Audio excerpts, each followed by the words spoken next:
mbokk yi asalaamaaleykum nuyu leen sant leen gërëm leen ci ànd beeg télévision Futurs Médias benn waxtu jot na xibaaru digg bëccëg yi bokk na li ci gën a fës fukki tuutànk ak benn ya faatu woon ca lakk ba amoon ca hôpital Mame Abdoul Aziz Sy Dabakh ba ca Tiwaawan liggéeykat yi foofu dañoo xëy tey ci hôpital ba banque seeni yoxo amal ab toogaanu ñaxtu nee nañ dañuy jàppale seen mbokk yi nga xam ne yoon daf leen teg loxo ñoom syndicalistes yi gis ni seen mbokk yooyu le defuñu dara ci liñ leen di tuumal wala li ñuy bëgg a gàll ci seenu ndodd am na benn taalibe bu faatu dafa lab ci ginnaaw taw yu métti daanu fële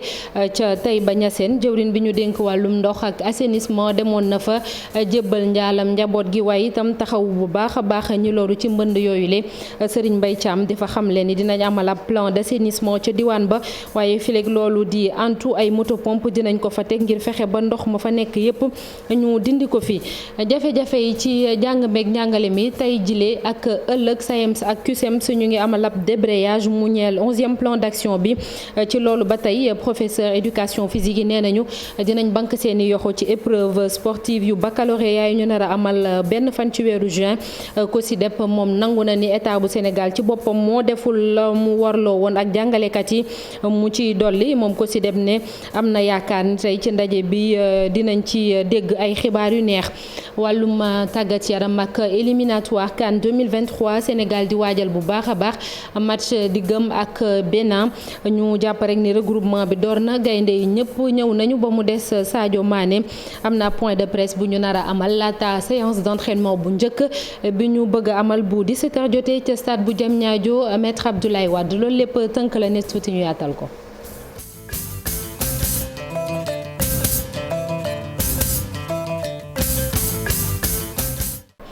ginnaaw bañ leen ziyaare ba noppi xibaar yi dañ koy dooree ak li xewoon fële ca Tiwaawan ak fukki tuutànk ak benn ñàkk seen bakken ci service bu néonatologie yoon mi ngi wéy di def liggéeyam ba am na waa kër docteur yuñ ci teg seeni mbokk yi nekk foofu nag ñu ngi koy naqarlu ba tax na tey dañoo xëy bank seeni yoxo amal ab toogaanu ñaxtu di wane seenub njàppandal ñu ne nag ñoom loolee ñu leen di tuumal seen mbokk yooyu defuñu ci lenn dañuy dem ca Tiwaawan ànd ci ak Cheikh Anta Diop ak Seylatia. tey dañoo xëy dakkal bépp liggéey fii ci l'hôpital Mame Abdoul Aziz Sy Dabakh bu Tiwaawan fajkat yeeg liggéeykat yi nekk ci biir ñëpp sol ay blouse yu weex rango ay morceaux yu xonq ñoom ñëpp daanaka respecté nañ mot d'ordre bi nee nañ li leen metti ñetti ci ñoom ñi jamono yi ñu ngi leen téye ci commissariat urbain bu Tivaouane ci garde à vue. ñett yi ñuy jàpp kenn ki mooy directeur des ressources humaines nit ñi dinañ wax maa moom lu ci yoonam da doon def garde administrative Cheikh Diop la tudd sage-femme bi mi ngi tudd Awa Diop ak aide infirmier bi Koumba Mbodj semaine bi yëpp ñu ngi sonal suñu gars yi di leen woo di leen torturer psychologiquement di leen woo 4 heures du matin sax am na ñoo xam ne 4 heures du matin lañ leen woo ba midi am na ñoo xam ne dañuy toog ba yàgg rek ñu woo la nga génn ñu woowaat la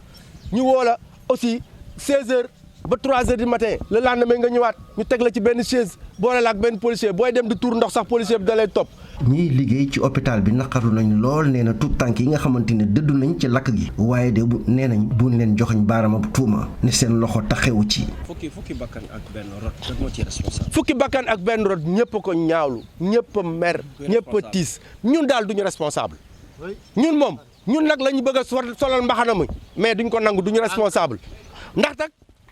dañoo gëm nag ni yoon am na ci dëkk bi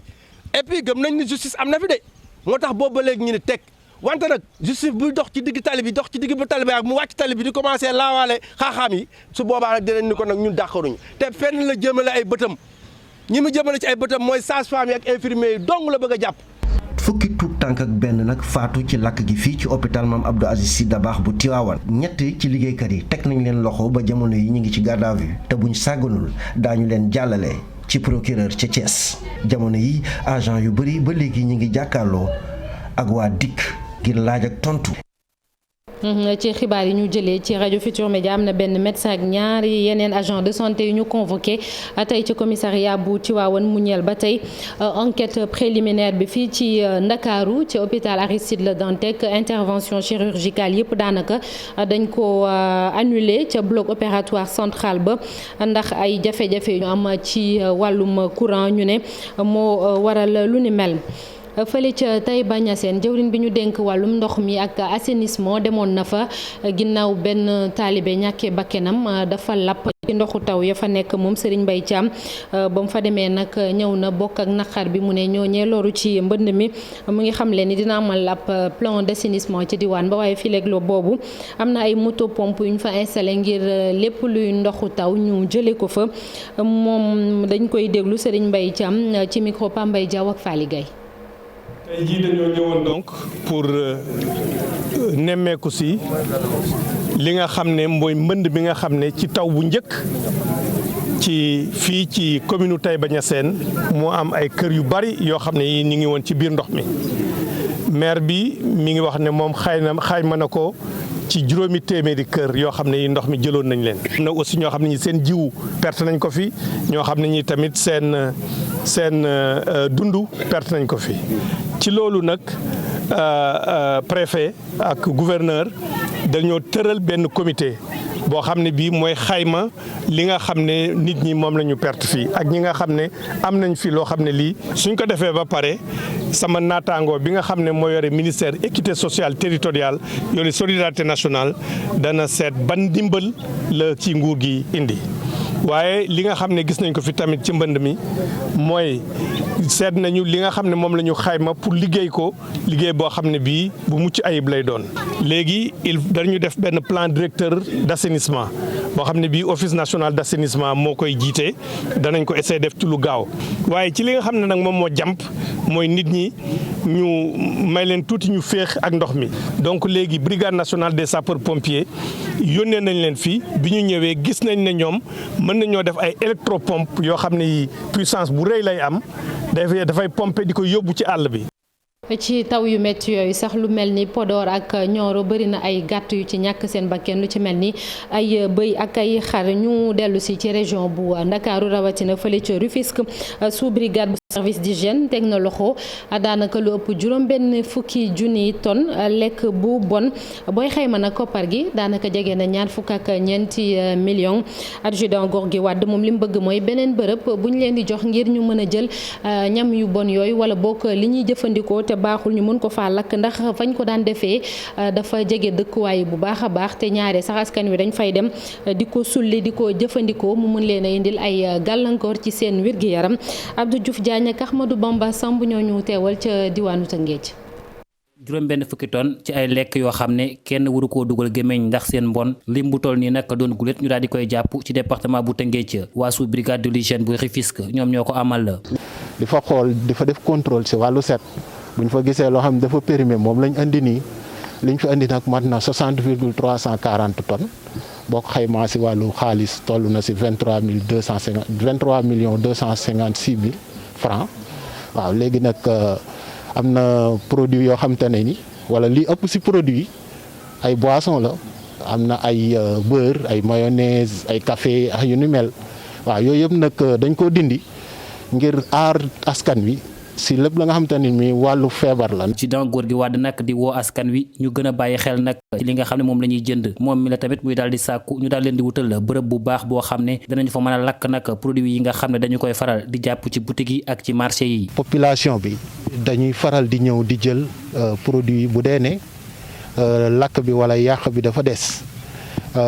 appel bi ñu leen di lancer nag mooy ñu fexe ñu bàyyi loolu ndax produit yi.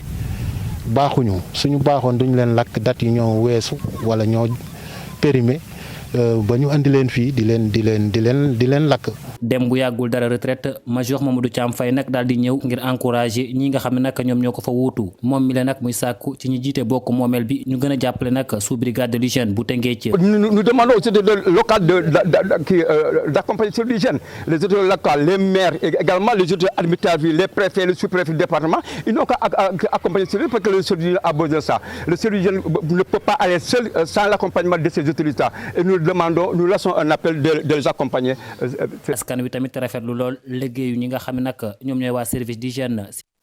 AEMS ak CUSEMS ñu ngi amal ab débrayage tey ak suba loolu lépp mi ngi aju ci fukk ak benneelu plan d'action bi ñuy amal ngir fexe ba état bu Sénégal mu def li mu digle woon ak ñoom ñaar fukki fan ak juróom benn ci weeru février ba ñu génn. professeur éducation physique yi sax ñoom nee nañu seen i mbokk ñoom ñëpp nañu bank seen i yoxo ci épreuve physique yu baccalauréat yi ñu nar a amal benn fan ci weeru juin te bu ñu saafarawul itam seen i jafe-jafe lu ñu bëgg bu ñu leen ko defarul ci BFM bi tam lu ni mel la ñu nar a amal COSYDEP di mbootaay bi ëmb ay organisation ngir xeex lépp lu ñeel ci wàllum éducation publique mu mën a ñoŋ moom nag nee na état ci boppam moom moo deful la mu warloo woon ak jàngalekat ci gouvernement bi ndax dégg nañu xëccoo bi fan yi yëpp coordonnateur bi nee na nag am na yaakaar ci ndaje bi dox tey jile diggante syndicat yi ak gouvernement bi buñ ci génnee ñu saafara lépp luy seenub ñaxtu maanaam ñu jooyanti ngir ñàkk déggoo mën a deñ diggante syndicat yi gouvernement bi. Cheikh Mbow moo doon ganu Infos Matin ñu déglu ko ak Chérif Dia. direct ci ay posture jugé ak accusation mais constat la ñu def constat bi daal mooy li nga xam ni digge woon nañ ko jàngalekat defuñu ko loolu mooy premier constat bi lan moo ko waral xëy na tey parce que ay nitu xel lañ bu ñu dajee si ngoon danañ expliquer lan moo ko waral parce que heure bi jàpp naa ni gouvernement yi parce que ñun weekend bi yëpp nelawuñu tooguñu ñoo ngi dem di gisanteeg ay membre gouvernement waa société waa syndicat yi di wax comme bonne volonté parce que liggéey bi yëpp xam nga liggéey suuf la maintenant ci biir liggéey boobu da ngay seetlu ni gouvernement bi bu ñu waxee boo wax rek jàpp nañ ni xam nañ aujourd'hui que ni li ñu waxante woon table bi ñu joxe woon ñoom respecté wuñ ko jàppoon nañ ni bu ñu doxee woon ni ñu ko waxee dana am dal boo xam ne danañ ko ci mën am yaakaar yow ak man dinañ wax syndicat yi na nag wax dëgg yàlla bi yoon nguur gi góorgóorlu na dañu fexe ba système éducatif bi dal pendant un bon moment gouvernement bi moo war a corriger fexe ba jàngalekat yëpp nekk ci borne yi maintenant qu'est-ce qu'il faut faire très urgemment parce que amuñu droit perdre benn jour de plus pour que ñu mën a génn ci crise bi xale yi mën a delluwaat ci l'école bi jàngi mën a def seen examen jàngalekat yi mën a ànd ak cawarte bi leen laaj loolu foofu lañ toll ñun ko en terme de réflexion. nañ gouvernement bu Sénégal état bi dafa am ñu mu yokkal seen salaire lu ci mel ni ci fonction publique bi force de défense et de sécurité ba tax yenn ci agent pénitentiaire yi ñoom itam ñu ngi koy naqarlu parce que nee nañu dafa am xeetum boddi compté ci salaire yooyu le ASRED di agent di association bi taxaw ngir taxawu ñi di détenu yi moom nag mi ngi koy naqarlu bu baax a baax mu ne nañu ànd ak dal ki jiite association boobule am na sax benn bataaxal mu ne bu mu jagleel médiateur de la République ak ki jiite au conseil dialogue social di Innocence Tab Ndiaye ngir ñu wut ci saafara ci doléance yooyu nga xam ne agent pénitentiaire yi yëkkati nañ ko Ibrahima Sall moom moo jiite ASRED ba tey ak Chérif Dia. waaw ASRED mi ngi désolé wu si situation bi nga xam ne nii moom moo am administration pénitentiaire di wax garde pénitentiaire yi ñu gën a am retenu balaa mbir yi di ëlbatiku di dal si seen kaw ndax opinion bi. ñëpp jox nañu leen dëgg ndax xam nañu ne li ñuy xeex revendication yu légitime la foofu sax ñun waxtaan nañ ci ak ay autorités de la République pour que ñu jéem a trouver ay saafara ci mbir mi mais également dinañu saisir ki nga xam ne moom mooy médiateur de la République ak Innocence Tab Ndiaye pour que ñu dox si ay jéego pour jàmm am rafetlu nañ également jéego yi nga xam ne ministre de la justice dox na ko ci mbir mi ak directeur u administration pénitentiaire ñuy wax ne président de la République ñu ngay ñaan bu jël situation bi en main vraiment taxawu leen te xam ne corps paramilitaire la li civil yi mën a def ñoom mënuñu ko def balaa mbiri di jéggi dayo parce que lii lépp également bu amee dafay ëlbatiku mu nekkaat njëriñ ci ñi nga xam ne nii ñoom ñooy détenu moo tax ñuy ñaan président de la République mu taxaw ci pour des raisons humanitaires parce que c'est une situation d'urgence car le caractère des prisons dafa nekk loo xam ne dafa sensible trop. centre de santé bu Podor ñu fexe ba mu nekk hôpital loolu bokk na ci mbébétu Racine Sy nekk maire ba ndax dafa gis ni askan wa li muy takkoo ci ab lim dafa jéggi dayo ba tax na hôpital képp moom moo mën a saafara seeni jafe-jafe wala yenn ci jafe-jafe yi am na benn ndaje bu dox ci diggante conseils municipaux yu Podor yu ñu doon amal fële ca Saly Abdourahmane wala bokk Racine Sy di maire bu Podor la ñuy déglu ci micro Abdourahmane Diallo ak Mamadou Gueye. lu ñu boole mooy bëgg Podor jëm kanam te buñ ci yàlla dimbale yaakaar naa ni que la nga xam ni mooy suñu yéene ci Podor yàlla buñ ci dimbalee daañu ci yegg bu soobee yàlla. xam nga dégg maa ngi lay waxu santé lu toll ni commune Podor amuñu hôpital je crois que district lu ñu am wala lu demee noonu il faut que ñu def ko hôpital te loolu dañ ko bëgg def lu mu gën gaawee délai bi c'est maximum 1 an pour que ñu mun am foofu bloc opératoire dégg ma am li nga xam ni même ñi gox yi nekk ci wetu Podor daañu mun ñëw foofu faju laboratoire bi itam foofu mu nekk laboratoire bu performant bon itam ci wàllu wax naa leen ko enseignement bi jàngale bi ministère enseignement supérieur bind nañu temps yi nee nañu jagleel nañu benn centre de recherche waaw kooku itam loolu am na ak agriculture bi ak élevage bi ak désenclavement bi temps yi gis ngeen président Macky Sall ñu ngi koy gërëm di ko sant defar na yoonu buube bi léegi moom buy jëm bëgg yaa loolu dina contribuer ci désenclavement Podor daal daanaka suñu yéene daal rëy na ñu ngi ñaan suñu borom daal dem suñu yéene yàlla na ko yàlla yeggal. ci yorinu collectivité territoriale yi la ñuy desandi ba léegi ak conseillers municipaux yu commune bu Thiaré Ndialgui ñoom nag dañ leen a gën a dooleel ci ay jumtukaay mu di benn tàggat ci lan mooy liggéeyu conseiller municipal li ñu seetlu mooy ñu bëri ci ñoom amuñu expérience ci wàllu woowule te ñu fàttali rek ni Thiaré Ndialgui bokk na ci commune yi gën a ndóol ci département bu Fatick. Aminata Goudiaby ak Abdou Karim Bey. formation bi nag maire bu commune bu Thiaré Ndialgui moo ko initié ànd ci ak agence régionale de développement di ARD li ñu bëgg rek mooy gën a yokk capacité wu ñi nga xam ne ñoom ñoo di conseillers municipaux yi nekkee foofee ca Thiaré Ndialgui ngir rek ñu mën a yore commune bi ci nu mucc ayib. am na ay conseillers yoo xam ne ren la ñuy door a nekk conseiller donc war nañoo xam ban liggéey moo leen di xaar war nañ xam tamit ci wàllum déconcentration maanaam li ko jëlee ci président de la république jaarale ko ci ministre bi wàcc ba ci gouverneur préfet sous préfet ba ci chef de village ñu xam tamit lan moo nekk rapport autorité administrative bi fe ak mairie bi war nañ am xam aussi décentralisation mooy lan conseil yi gën a xam les organes de la mairie gën a xam aussi commission technique yi nga xam lan moo leen ci war. Thiaré Ndialgui nag bi mu nekkee ab commune yàggul dara 2014 la ci acte 3 de la décentralisation bi moo tax ba léegi nag liñ fa war a def dafa bëri loolu ngir mu développé wu looloo waral nag ñu ni faw ñu tàggat ñi nga xam ni ñoom ñoo di conseillers municipaux yi. am nañ ay perspectives ñu ngi dans le cadre de mettre en place des assemblées consultatives au niveau de la commune et au niveau de chaque village danañ tàggat it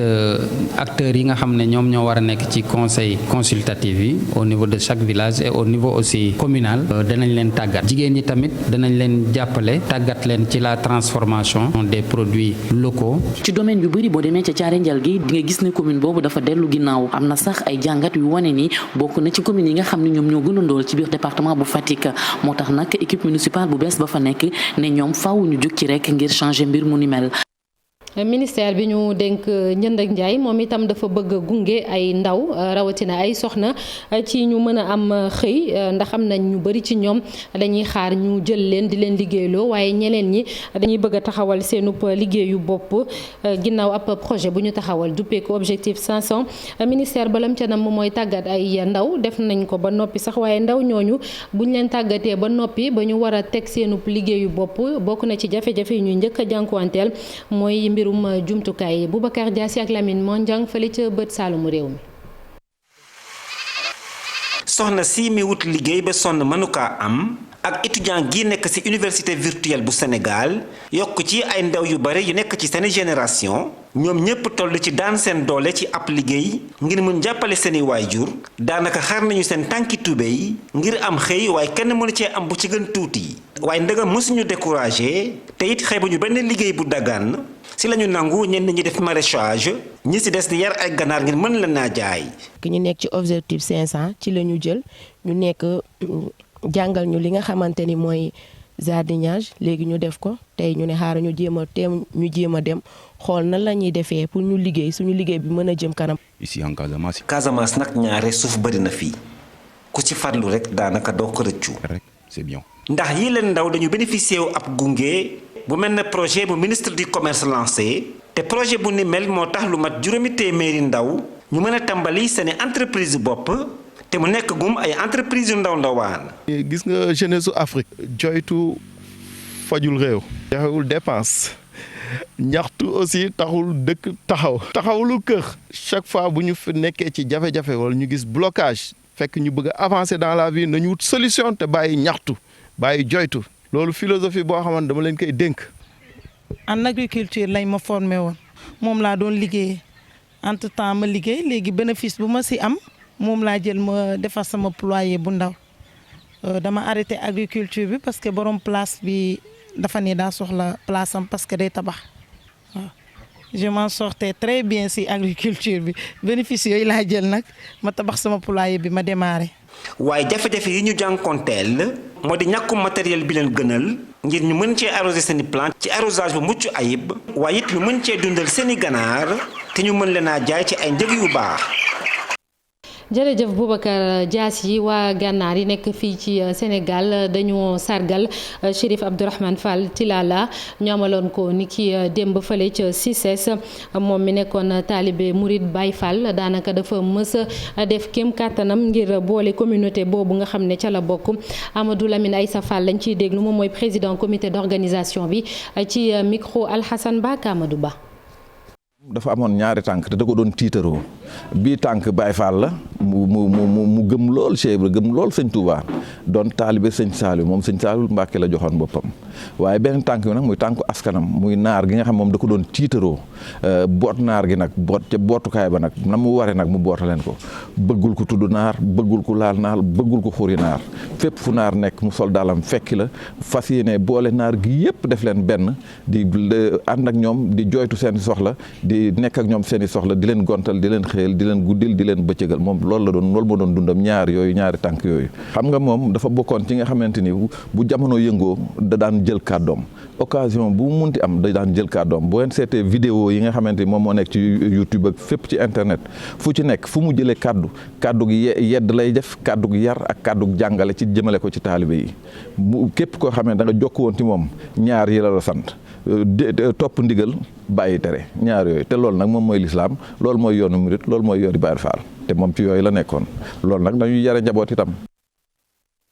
2022 mi ngi woy ba léegi tey jëlee nag suñuy reporter dem daje ak benn collectionneur d'œuvres d'art contemporain Serigne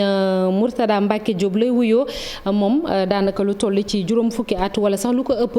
daanaka fu nekk dugg na fa ngir collectionner ay œuvres d'art ay artistes yu bàyyeekoo fu nekk te lii àdduna di dox moom dem na sax ba am na lu ci mel ni ab galerie d'art boo koy méngale tey jëlee moom la Ibou Diouf ak Diafara Ba demoon seeti reportage.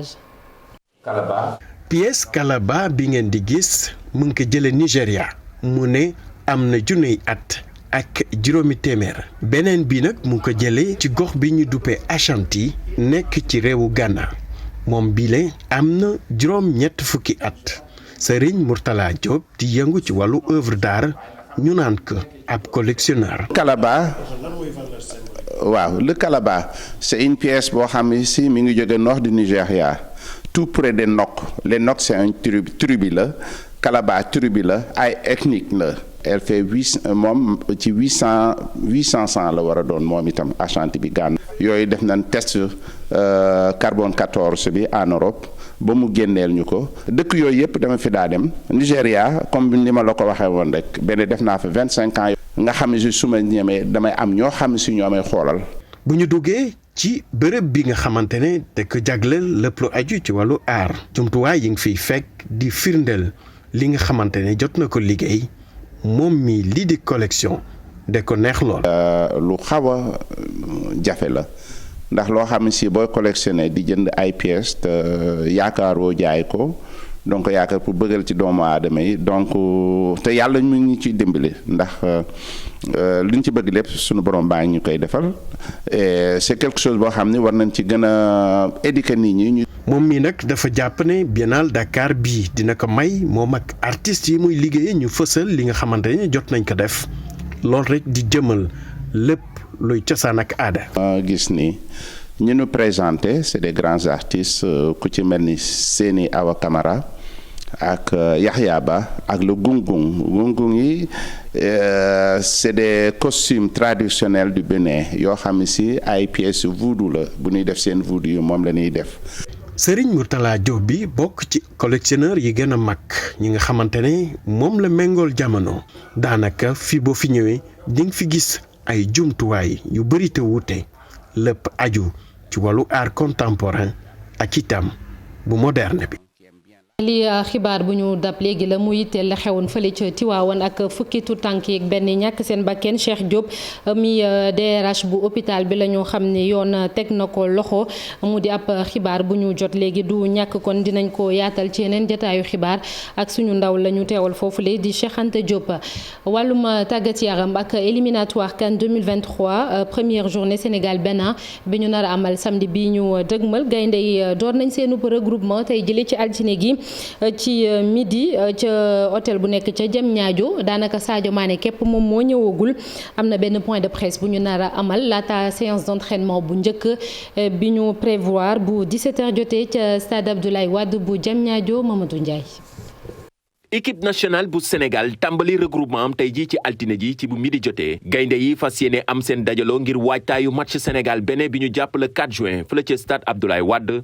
programme bi équipe nationale bu tey jii Aliou Cissé fas yéene jàkkaarloog taskatu xibaar yi gannaaw ba yi tamit gaynde yi fas yéene ne amal seen séance d'entraînement bu njëkk fële ca stade Abdoulaye Wade effectif bi nag daanaka ñëpp ñëw nañu kenn rek moo manqué mooy kii di Sadio Mané mi nga xamante ni da doon jouer finale Ligue des Champions ci week-end bi mu ñàkk ko ci kanamu Real de Madrid moom attaquant bu Liverpool bi ay xibaar jub ci moom ne fas yéene naa jóge fële ca Liverpool wutali Bayern Munich waaye liñ ci mën a njort rek moo di kii di Sadio Mané jàpp nañ ni dootul jouer ci fële ca Liverpool ci saison bii ñu jëm dina fa daal di jógee wutali beneen club.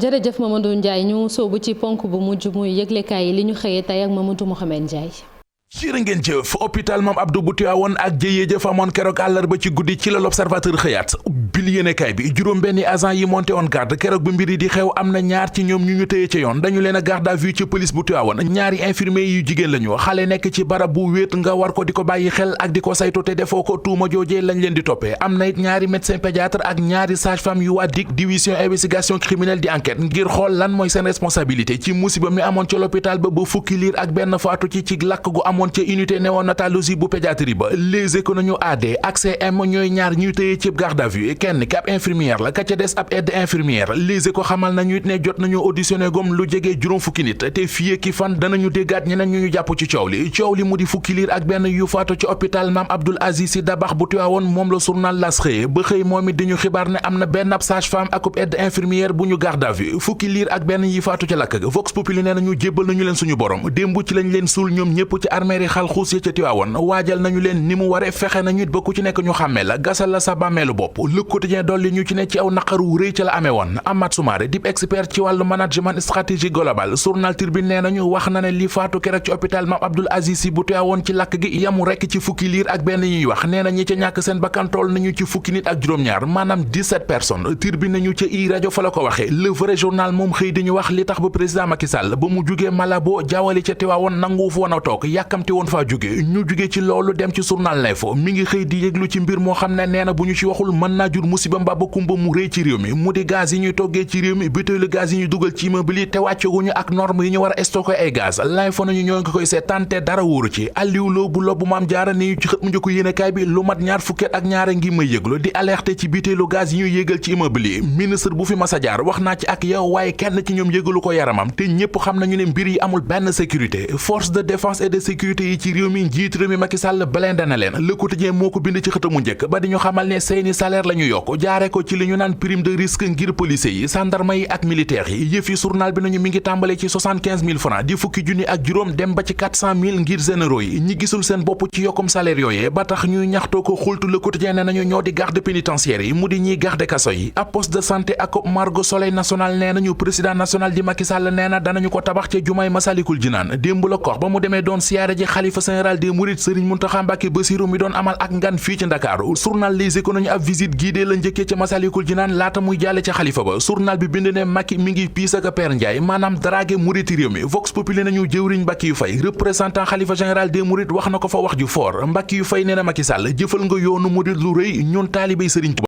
xamuñu soxar xamuñu goreedi nee na ko it sëriñ bi moo ko yor ñaan ko li nga bëgg lu mu ñu wax moom la ñuy def bu ñu santee ñu jàppale la danañu ko def ba mu mat sëkk ki am lu ko doy sëkk soxla moo di député bii di Farba Ngom maire bu Agnam ubbil Source A lu jege 890 millions journal bi nee nañu moom la ñu ko sàcc ca këram ba dossier ba ma nga ci loxoy gendarme yu section recherche benn waay bu sant Jaw bokkoon ci ay garde corps am moom Farba Ngom moom la ñuy tuumal càcc gi jërëjëf Mamadou Mouhamed Ndiaye yéen itam sant leen gërëm leen ci ànd beeg télévision Futur Média rédaction bi di leen dig daje incha allah bu ngoon jotee à partir de 19h ci soir d'info ak xibaar yi 19h30 20h ñu bàyyi leen ak Pape Cheikh Diallo mu eggali midi plus bonne journée. merci naata sama naata ñu ngi lay gërëm bu baax c'est toujours un plaisir di la seetaan ngay présenter journal. merci xam nga yéen jigéenu télévision Futur Média bu ngeen dee journal. même kii seetaan bu muté téléem sax xolam day sedd parce que. Ça fait plaisir de vous voir. Merci. Wax nga ko léegi nii rendez-vous bi ca kanam lay doon à partir de